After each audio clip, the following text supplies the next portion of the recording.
Shalom Bapak Ibu, jemaat dikasih Tuhan. Kita kembali akan merenungkan firman Tuhan.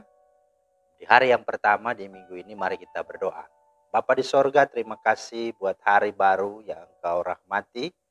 Kami boleh melewati malam dan saat ini kami ada dalam keadaan yang sehat dan diberkati Tuhan. Kami mau melandasi dengan firman Tuhan sebelum kami melakukan segala kegiatan kami sepanjang hari ini. Berilah kami hikmat dan pengertian dari Roh Kudus dalam nama Tuhan Yesus. Amin.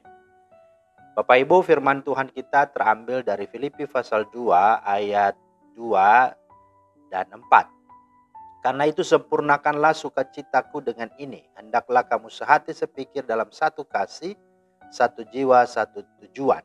Dengan tidak mencari kepentingan sendiri atau puji-pujian yang sia-sia.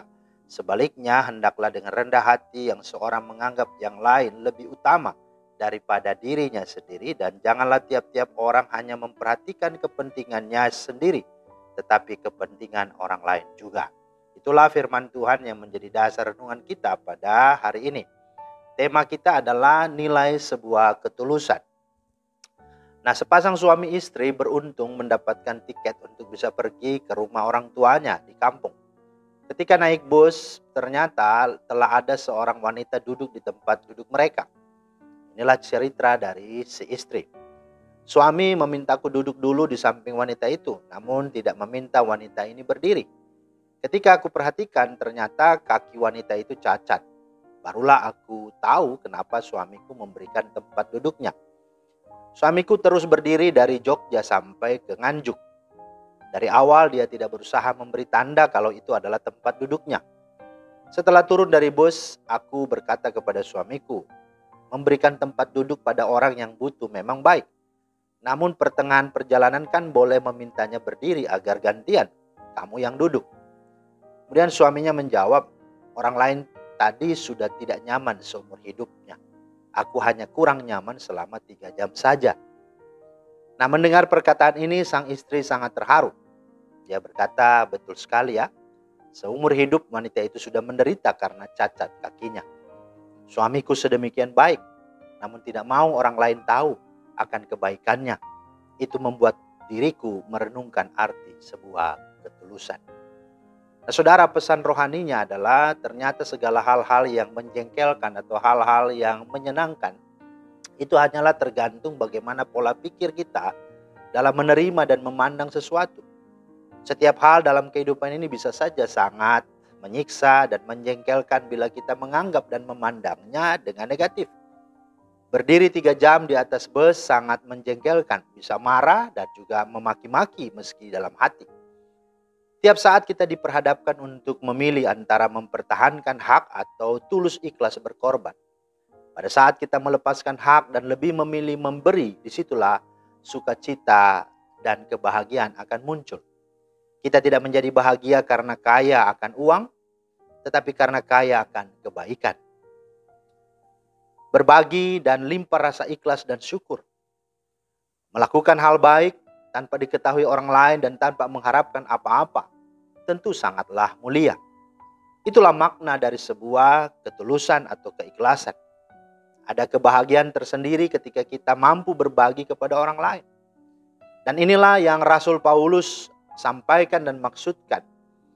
Di dalam ayat yang kedua tadi dikatakan tidak ada yang bisa menyempurnakan sukacitanya. Dan sungguh tidak ada yang dapat memberikannya. Kecuali kita bisa sehati, kita bisa sepikir, kita bisa satu kasih, satu jiwa dan satu tujuan. Ayat 2. Dengan kata lain kita bisa berempati dengan orang lain, turut bersama, merasakan apa yang sesungguhnya ada di pikirannya, jiwanya, hatinya, dan tujuannya. Nah, bagaimana caranya? Di ayat 4 berkata, mulailah kita memperhatikan kepentingan orang lain, bukan kepentingan diri kita sendiri. Konkretnya seperti apa? Dikatakan di ayat 3b, mari dengan rendah hati kita mau melayani orang lain, karena menganggap mereka lebih utama dari diri kita sendiri. Dan tujuannya dalam ayat 3c berkata bukan untuk mencari puji-pujian dan pengakuan orang lain. Melainkan demikianlah seharusnya hidup dan identitas orang percaya atau anak-anak Tuhan. Nah, saudara, itulah sesungguhnya yang menjadi kesempurnaan sukacita bagi Paulus ketika kita mau bersama-sama berempati, hadir dan tahu merasakan apa tentu ada di pikiran, di hati dan setiap kehidupan orang. Maka hidup yang bahagia jauh lebih baik daripada hidup yang sukses. Sebab kesuksesan kita orang lain yang menilai. Sedangkan kebahagiaan hidup kita, pikiran dan perasaan kita lah yang merasakannya. Karena itu jangan pernah mengorbankan kebahagiaan diri kita demi untuk dinilai dan diakui sukses oleh orang lain. Kiranya Tuhan menolong kita supaya kita sungguh-sungguh menghidupi dan mengutamakan arti sebuah ketulusan. Tuhan memberkati. Terima kasih Tuhan Yesus atas firman-Mu. Tolonglah kami supaya dalam hidup kami berelasi tidak hanya dengan Tuhan tetapi konkret dengan sesama. Kami betul-betul meletakkan dan menaruh sesuatu yang sangat penting, itulah ketulusan. Sehingga setiap apa yang kami lakukan sungguh berkenan di hati Tuhan dan sampai kepada setiap hati orang. Dan sungguh boleh dapat memenangkan mereka bagi kemuliaan Tuhan. Demi nama Yesus kami berdoa. Amin. Demikianlah firman Tuhan hari ini, kiranya menjadi berkat. Selamat beraktivitas. Tuhan Yesus memberkati. Shalom.